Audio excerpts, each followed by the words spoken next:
Itu kan jadinya tadi V aksennya itu 4 kali V aksen MF. Jadinya didapatkan 0,017496. Ya. Terus dari itu bisa dicari K-nya. Jadi K1-nya didapatkan 0,0313.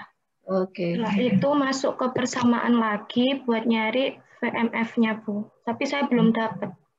Ini bukan mencari EMF ya? Mencari epsilon pada saat, mencari E itu pada saat terjadi ekspansi. Kalau MF itu menunjukkan fluidisasi minimal ya. Itu sudah didapat tadi. Nah, kemudian ada expand. Itu, jadi kita nggak lagi mencari EMF-nya lagi. Kita mencari E pada saat terjadi ekspansi. Kan ini di maksimumnya ya. Jadi kan jangan sampai terjadi entrainment. Kalau entrainment kan nanti bednya keluar-keluar dari kolomnya. Itu dihindari gitu ya. Maka kalau dihindari itu berapa maksimumnya gitu. Ya, berapa maksimumnya? Maksimumnya sudah dihitung di sini. Maksimumnya dicari ya, karena kita harus mencari E-nya dulu. E-nya adalah E pada saat maksimum gitu ya.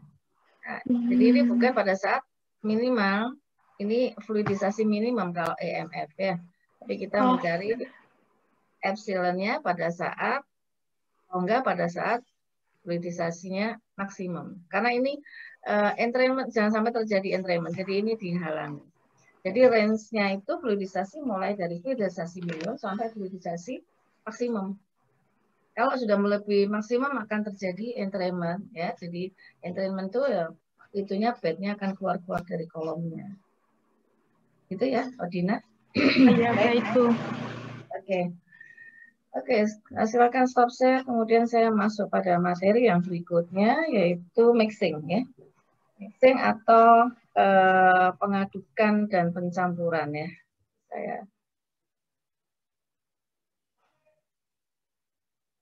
Saya ambilkan. Ini sudah saya upload semua ya di Classroom. Silakan saudara download. Pengadukan dan pencampuran. Saya ambilkan ini dari Kinkoplis juga. Jadi apa bedanya pengadukan dan pencampuran gitu ya? Sebetulnya pencampuran itu terjadi karena adanya pengadukan. Gitu. Jadi pengadukan itu menunjukkan suatu gerakan menurut cara tertentu pada suatu bahan dalam suatu ruangan atau bejana atau vessel gitu ya. Gerakan tersebut berupa pola sirkulasi. Kalau kita mengaduk itu kan polanya sirkulasi ya. Yang sederhana aja kita mengaduk teh, mengaduk kopi, mengaduk sirup, sendok kita itu adalah pengaduk ya. Sendok kita adalah pengaduk. Nah, kemudian hasil dari apa yang kita aduk itu akan terjadi pencampuran. Kalau didefinisikan, pencampuran itu adalah peristiwa penyebaran bahan-bahan secara acak yang sebelumnya terpisah. Misalnya fluida dan powder, solid, atau fluida yang berlainan, di mana bahan yang satu menyebar ke dalam bahan-bahan yang lain. Contohnya cair-cair. Cair-cair contohnya apa? Sirup sama air. Ya, kalau belum kita aduk, maka tidak terjadi pencampuran, tidak ada penyebaran bahan dari sirupnya ke airnya, gitu ya. Air yang mula-mula tawar, sirup yang mula-mula manis sekali, kemudian kalau kita campurkan, kemudian kita aduk, maka sirup itu akan terdispersi ke airnya, menjadi airnya ada rasa manis, ya. Kemudian cair padat, ya contoh yang sederhana, gula atau garam dengan air, ya. Garam dengan air kita aduk, gula dengan air itu kan padat juga. Kemudian padat-padat itu kalau pencampuran powder ya, misalnya dari yang diameter kecil, diameter besar, kita campur, kemudian kita saring, dan sebagainya. Cair gas juga demikian, contoh-contohnya kita bisa lihat dalam proses-proses pencampuran dalam suatu reaktor atau tangki pencampur atau apapun. Ya. Nah, tujuan pengadukan ini apa? Membuat suspensi zat padat. Ya. Jadi kalau misalnya kita mencampurkan zat padat dengan liquid, kemudian tidak bisa bercampur. Kalau kita aduk, maka akan terbentuk suspensi. Mencampurkan dua liquida yang saling larut atau miscible, misalnya etil alkohol dan air, contohnya sirup tadi yang sederhana ya, atau etanol dengan air. Itu kalau dengan pengadukan cepat atau bagaimana supaya dia tidak cepat terpisah, maka ini juga dilakukan pengadukan. Kemudian dispersi gas dalam liquid, misalnya oksigen dari udara ke dalam suspens mikroorganisme untuk fermentasi atau untuk proses activated sludge pada proses pengolahan limbah. Kita tahu bahwa proses pengolahan limbah, kalau ada air limbah, kita menginginkan air limbah itu menjadi bersih, maka ada proses, antara lain prosesnya adalah activated sludge. Activated sludge itu mempekerjakan mikroorganisme. Ya. Mikroorganisme itu akan mendegradasi bahan-bahan organik dari limbah, tapi dia perlu bantuan oksigen. Gitu ya. Nah, oksigennya itu harus bisa terserap oleh mikroorganisme. Bagaimana caranya oksigen itu masuk ke dalam mikroorganisme? Ada aerator. Aerator itu yang fungsinya dia seperti mengaduk. Kita kalau di yang sederhana akuarium ya. Akuarium itu kalau kita aerator, kita harus ada aerator ya, karena kalau tidak ada aeratornya tidak ada oksigen. Oksigennya itu tidak akan sampai ke mikroorganisme kalau dissolve oksigennya tidak mencukupi misalnya ya. Supaya bisa mencukupi ada sirkulasi. Aeratornya itu apa namanya? Kolam akuarium itu kan tersirkulasi ya. Nah, kalau proses yang besar ya, kalau saudara datang ke IPAL misalnya, itu ada gas yang larut ke air, nah itu yang bisa diambil oleh mikroorganisme. Maka di sini ada proses dispersi dari gas ke dalam liquid, karena liquidnya berisi mikroorganisme. Kemudian melarutkan solid dalam liquid, misalnya garam dalam air, gula dalam air, gitu ya, untuk menyebarkan zat cair yang tidak dapat bercampur dengan zat lain sehingga membentuk emulsi. Misalnya contohnya membentuk emulsi. Nah, misalnya gini, kita ada partikel-partikel di dalam larut dalam air limbah misalnya ya, air limbah aja yang sederhana. Partikelnya itu sulit untuk mengendap gitu ya. Sulit untuk mengendap. Maka kita tambahkan dengan emulsifier atau yang bisa mengumpulkan padatan yang kecil-kecil itu menjadi padatan yang agak besar, gitu ya. Kemudian dia mengendap. Caranya supaya bisa mengumpulkan semuanya dengan pengadukan. Ada pengadukan cepat, ada pengadukan lambat. Nah itu prosesnya adalah pengadukan ya. Ini contohnya saja. Kemudian bagaimana bentuk tangkinya kalau kita mengadakan tangki itu dilengkapi dengan pengaduk gitu ya. Pada umumnya proses pengadukan itu dilaksanakan dalam suatu tangki yang berbentuk silinder dengan sumbu vertikal. Ya, dengan sumbunya vertikal. Karena kalau sumbunya horizontal, kita mengadakan pengadukan agak sulit ya, bisa juga tapi agak sulit. Posisi pengaduknya itu harus sedemikian. Diameter tinggi tangki tergantung pada keperluan dan masalah pengadukan itu sendiri, gitu ya. Kita nanti yang atur. Kemudian ujung bawah tangki biasanya berbentuk konis atau cakram. Tahu konis atau cakram ya, bentuknya runcing gini ya, seperti kerucut misalnya, atau berbentuk silinder ya. Kenapa? Karena kalau bawah tangki itu kotak ya, kotak misalnya, tidak berbentuk konis atau cakram atau silinder, itu kalau kita mengaduk suatu padatan terhadap liquid, pada saat diaduk padatannya bisa stagnan di ujung-ujung bawah bagian tangki kalau dia berbentuk kotak. Ya, jadi dia akan stagnan di sana, tidak bisa bercampur dengan baik. Makanya bentuk tangkinya itu biasanya adalah konis atau cakram. Kedalaman zat cair hampir sama dengan diameter tangki. Di dalam tangki itu dipasang impeller. Impeller itu adalah pengaduknya. Jadi ini perencanaan turbin standar. Umumnya seperti ini. Ini saya ambil dari Ginkoplis ya. Saudara bisa ambil dari Ginkoplis. Beberapa notasi di sini. Ada H besar, ada C, ada DT, ada DA, DD, ada L, ada W. Masing-masing adalah DA itu adalah diameter agitator ya. Ini agitatornya, impellernya ya. Jadi DA itu diameter agitator, kemudian DT itu diameter tangkinya. Kemudian H ini tinggi likuida dalam tangki karena tinggi tangki berbeda dengan tinggi likuida ya. Umumnya likuida itu dimasukkan dalam tangki sebanyak 80%. Isinya biasanya 80% volume dari tangkinya. Kemudian C ini adalah tinggi pengaduk dari dasar tangki. C. Kemudian L ini adalah panjang pengaduk pada bagian daunnya. Jadi ini impellernya ya. Nah, ini sini L, kemudian W itu ininya, lebar pengaduknya. Kemudian umumnya tangki itu dilengkapi dengan baffle. Baffle-nya ada di ini batas ini adalah baffle, ini J ya Pak. J itu adalah lebar baffle-nya. Antara baffle dengan dinding itu ada gap, ada jarak. Kenapa diberi baffle di sini? Kita lihat nih di sini supaya tidak terjadi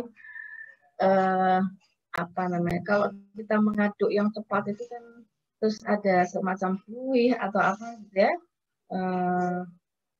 apa namanya, itu dihindari ya. Kalau ada bevel kita pasang bevel untuk menghindari itu ya. Nah ini biasanya hubungannya, rasio-rasionya antara DA terhadap DT itu antara 0,3 sampai 0,5. Kemudian tinggi liquidnya terhadap diameter tangki itu 1, sama biasanya ya. C per DT-nya, ini C per DT sepertiga. C per DA sama dengan 1. W per DA biasanya 1/5. L per DA 1/4 dan seterusnya ya. Kita ikuti ini yang standar untuk perencanaan turbin. Kemudian faktor-faktor yang mempengaruhi itu ada jenis impellernya, nanti macam-macam impellernya, jenis fluida yang diaduk, ukuran impellernya, berapa bevel yang dipasang, umumnya jumlah bevel yang dipasang adalah 4, kemudian untuk beberapa kasus W per DA itu bisa 1/8. Kalau yang normal W per DA 1/5, tapi beberapa kasus ada yang jarak antara bevel dengan dinding itu 0,1 sampai 0,15. Ini untuk memastikan ada stagnan pada bevel dengan dinding yang berikutnya. Jadi ini jaraknya ini ya, gapnya ini. Gapnya itu antara 0,1 sampai 0,15. Pada beberapa korelasi, rasio antara bevel dengan diameter tangki, ini bukan tangkai, tangki adalah J per DT sama dengan 1/10. Kalau di sini normalnya 1/12. Jadi ada kalanya 1/10. Oke, kemudian selain data-data di atas, untuk merancang bejana berpengaduk diperlukan pula data-data seperti ini ya. Kita menghitung NRE aksen, di mana NRE aksen itu adalah PA kuadrat dikalikan N dikalikan rho per mu. Di mana DA-nya adalah impeller diameter, kemudian N adalah kecepatan putaran dalam satuan per detik ya. Kemudian ada density fluida, ada viskositas. Untuk NRE-nya yang lebih kecil dari laminer, NRE aksen yang lebih kecil dari 10 adalah laminer. Kalau lebih besar dari 10⁴ adalah turbulen. Kalau transisi antara 10 sampai 10⁴ adalah transisi.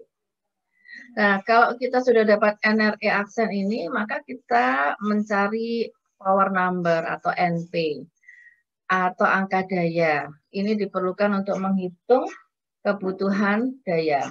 Ya. Jadi NP itu rumusnya adalah P kalikan GC dibagi N pangkat 3 DA pangkat 5 kali Rho. Kalau British, kalau SI tidak ada GC-nya. NP sama dengan P, N pangkat 3 dan seterusnya. Gimana kalau kita sudah dapat NP, maka kita bisa menghitung P. P itu adalah powernya. Satuannya bisa joule per detik atau watt. Kalau untuk SI-nya, kalau untuk British-nya adalah feet pound force per detik. Nah, sekarang untuk mendapatkan harga NP-nya bagaimana? Kalau kita sudah dapat NP, kita bisa dapat power. NP itu kan power number atau angka daya gitu ya. Didapatnya dari ini, hubungan power yang dibutuhkan dengan NRE dan jenis pengaduknya. Kita hitung dulu NRE aksennya seperti ini. NRE aksennya dihitung, kemudian kita pilih pengaduk kurvanya itu yang mana? Kurva nomor 1, nomor 2, atau nomor berapa? Kurva-kurva ini spesifikasinya adalah kurva 1 digunakan apabila turbinnya 6 daun. Bevelnya ada 4, DA per W-nya 5, DT per J-nya 12. Ya. Kurva nomor 2 digunakan kalau DA per W-nya 8.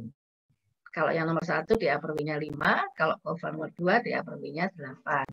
Dan seterusnya. Ini ada spesifikasi sendiri untuk kurva-kurvanya.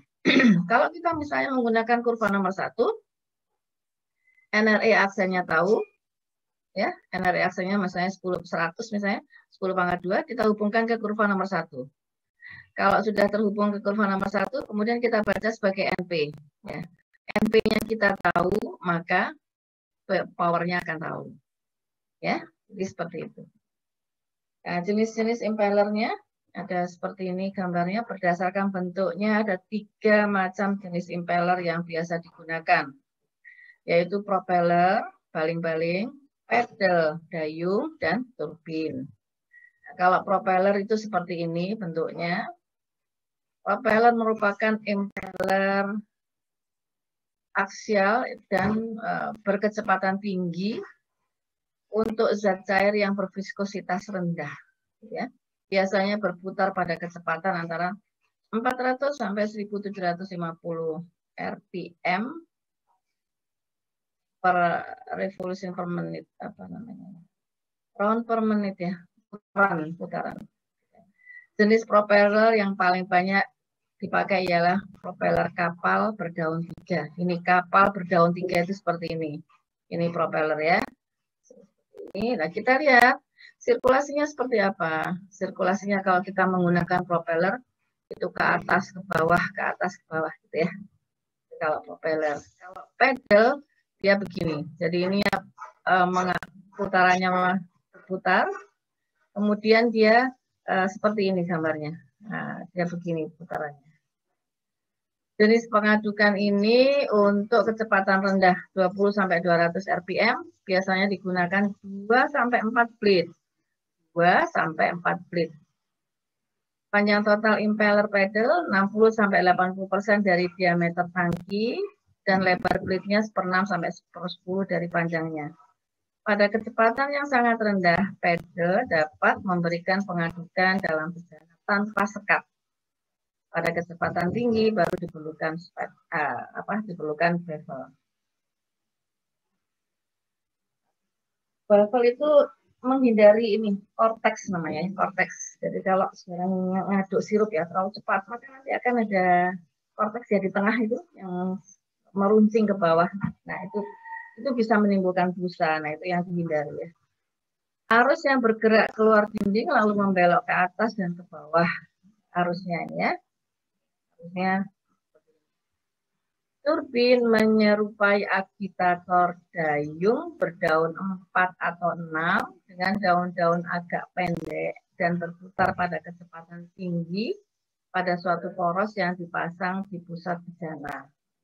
Ini sirkulasinya. Diameter impeller turbin sekitar 30-50% dari diameternya. Arusnya bersifat radial dan tangensial. Komponen tangensialnya menimbulkan vortex. Nah ini menimbulkan, ini vortex nih, ini gini, ini vortex. Nah, ini ya. Kalau misalnya pengadukannya cepat sekali, vortexnya ini bisa tajam ke bawah gitu ya. Saudara kalau ngaduk kan juga gitu, kadang-kadang ada vortex gitu ya. Nah, ini bisa menimbulkan busa. Hal ini bisa dihindari dengan menggunakan sekat atau bevel. Jadi kalau ada bevel, ini vortex ini bisa dihindari. Gitu ya. Baik, ini contoh soal 341. Sebuah flat plate turbin agitator dengan 6 plate dipasang pada sebuah tangki. Diameter tangkinya 1,83, diameter turbinnya 0,71, dt-nya sama dengan H, dan lebarnya adalah 0,122 meter. Tangki dilengkapi dengan 4 bevel, masing-masing memiliki lebar J 0,15 meter. Turbin dioperasikan pada 90 rpm dan liquid dalam tangki memiliki viskositas 10 centipoise dan densitinya adalah 929 kg per meter kubik. Jadi kalau ada seperti ini, saudara saudara tulis lagi ya, agitatornya ada 6 plate, gitu ya. dt-nya berapa, dA berapa, supaya saudara bisa melihat data-datanya itu dengan jelas, kemudian cari rasio-rasionya ya, seperti yang syaratnya untuk melihat ini, berapakah dA per W dan berapakah dt per J, misalnya supaya kita bisa menentukan ini mau kurva 1 atau kurva 2 gitu kan. Nah, di sini kita lihat jawabannya dA-nya, jadi kita kita buat datanya secara detail ya, dA-nya sekian, WA, dt dan seterusnya. Kemudian untuk larutan untuk materialnya yang akan diaduk itu liquid pada ini diketahui datanya ya. Diketahui datanya viskositasnya sekian Pascal sekon. Kemudian dari sini ini liquidnya kan viskositasnya 10 centipoise ya. 10 centipoise itu kita konversikan ke Pascal sekon. Kemudian energi reaksennya kita hitung karena dA-nya sudah tahu. Kemudian N-nya juga tahu. 90. Ini satuannya harus konsisten ya. N-nya harus dalam satuan RPM gitu ya. Nah, ini dirubah ke RPS karena untuk persamaan ini kan persamaan tak berdimensi NRE ini. Maka kalau kita menggunakan dA-nya 2 meter, kemudian N-nya itu harus dalam satuan round per detik. Ya. Kemudian density-nya ini, sehingga nanti menjadi satuan tak berdimensi. Ya. Karena viskositasnya ini kan Pascal sekon ya. Sekon itu adalah detik. Maka NRE-nya adalah 5,184 10⁴. Dengan NRE aksen sekian, kemudian kita lihat bahwa dA per W-nya berapa? dA-nya 0,61, W-nya 0,122, maka ini adalah sama dengan 5. Gitu ya. dt per J itu sama dengan 12. Maka didapatkan kita menggunakan kurva nomor 1. Ya. Karena dA per W-nya 5, dt-J-nya 12, kurva yang kita gunakan kurva nomor 1. Dengan NRE sekian, maka NP-nya didapat 5. Ya. Karena NP-nya dapat 5, kita masukkan ke dalam persamaan power. NP-nya 5, ρ-nya 929, N-nya 1,5, DA-nya 0,61. Maka P-nya akan didapat sama dengan 1324 Joule per detik atau sama dengan 1324 kilowatt atau 1,77 horsepower. Oke, sampai di sini ada pertanyaan.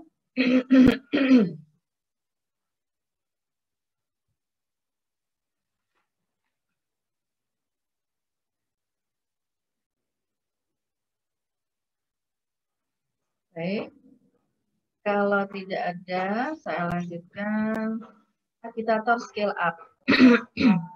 Kita mungkin menghitung ini ya dengan data-data DAW dan sebagainya itu, misalnya kita hitung skala laboratorium ya. Nah, skala laboratorium kemudian kita mau membuat skala pilot plan gitu ya. Kita mau membuat skala pilot plan yang lebih besar daripada skala laboratorium. Pengaduknya kita akan membuat untuk yang skala pilot plan atau skala industri. Misalnya kita punya skala pilot plan, kita mau ke skala industri yang sebenarnya, maka kita harus membuat scale up, agitator scale up. Skalanya dinaikkan. Ya. Scale up rasio atau yang R disebut dengan R dengan anggapan bahwa vesselnya berbentuk silinder di mana DT1 itu sama dengan H1. Ya.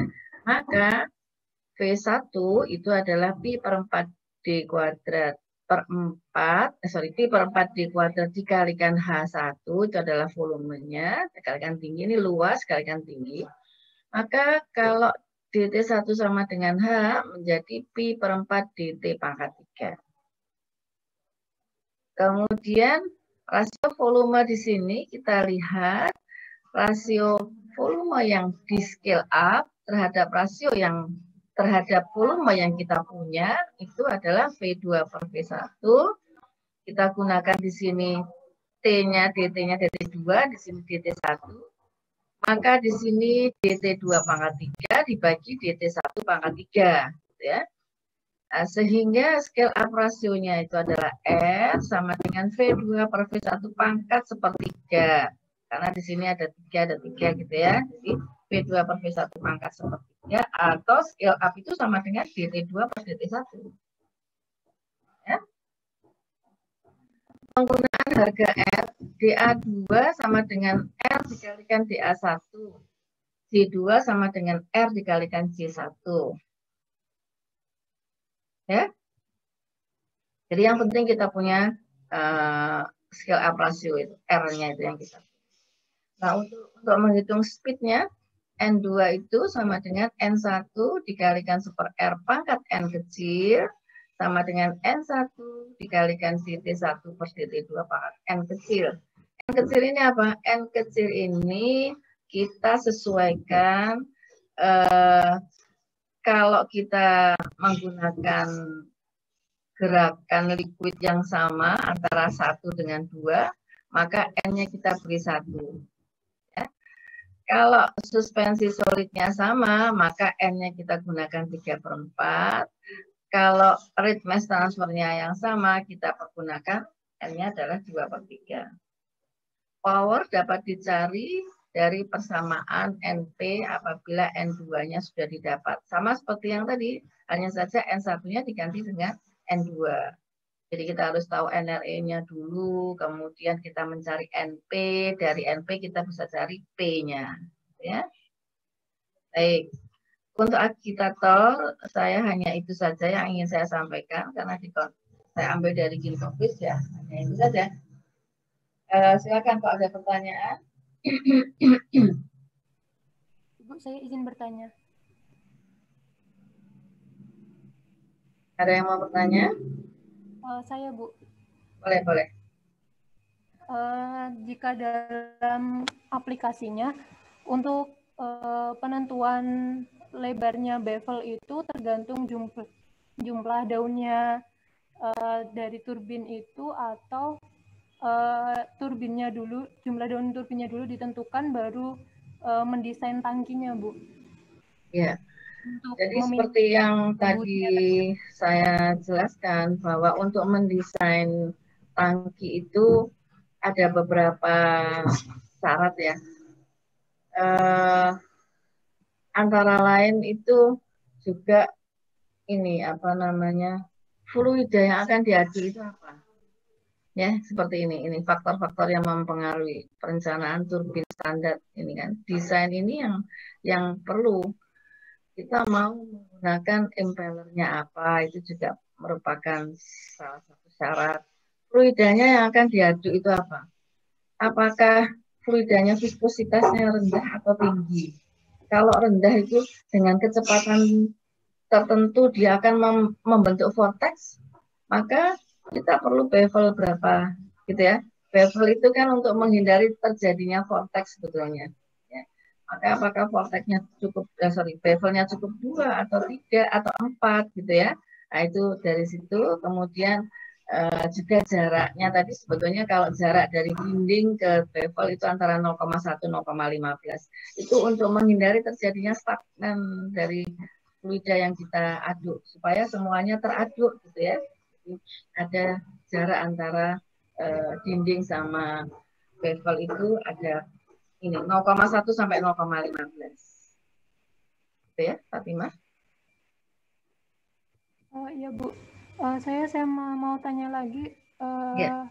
apakah bevelnya ini juga bisa untuk mengurangi bubbling-bubbling yang muncul dari adanya proses kavitasi, Bu? Atau itu sistemnya terpisah? Mengurangi apa? Mengurangi apa? Bubbling dari kavitasi. Apa Fatimah? Nggak jelas. Bubble yang ada. Bubble. Bubble yang muncul dari proses kavitasi. Iya. Oke. Gelembung-gelembung yang muncul dari Oke. Kalau kavitasi. itu ya menurut saya harus ditambahkan dengan antifoam ya, semacam antifoam gitu, anti busa. Ya, terutama kalau proses fermentasi. Proses fermentasi itu kan ada terjadi foaming ya. Bevel itu juga bisa salah satunya untuk mencegah, tetapi harus ditambahkan bukan koagulan, antifoam ya, supaya tidak terjadi ini. Kalau bubble yang terjadi diakibatkan karena proses fluidisasi, ya, proses fluidisasi, maka ya kita cegah, kita turunkan kecepatan linearnya, kecepatan alirannya. Kita turunkan, jangan sampai terjadi bubbling.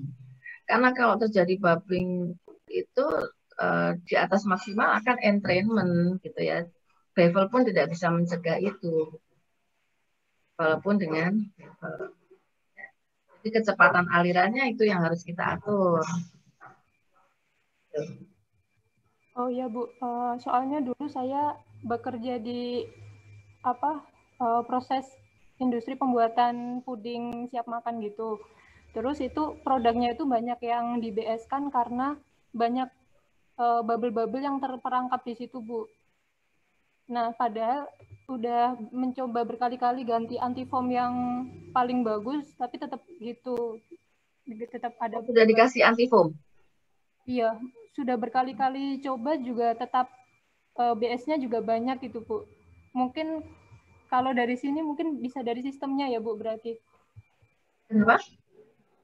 Kalau dari paparan ini berarti mungkin bisa jadi salah desain tangkinya Ya. atau turbinnya gitu ya, Bu? Iya, jadi kecepatannya kan juga mempengaruhi. Kalau tidak ada bevelnya, kemudian kecepatannya tinggi, terjadi vortex tadi ya. Nah, vortex itu yang menyebabkan busa, foaming, dan sebagainya. Makanya dipasang bevel. Gitu ya. Harus sinergi ya, impellernya yang digunakan, fluidanya yang diaduk, gitu ya. Semuanya harus kita desain dengan baik. Gitu ya, Baik, Bu, terima kasih. Ya, sama-sama. Iya, Bu. Baik, sebelum saya lanjutkan ke filtrasi ya, kita coba kerjakan soal dari Kinkopis 341. Chapter 3, 41.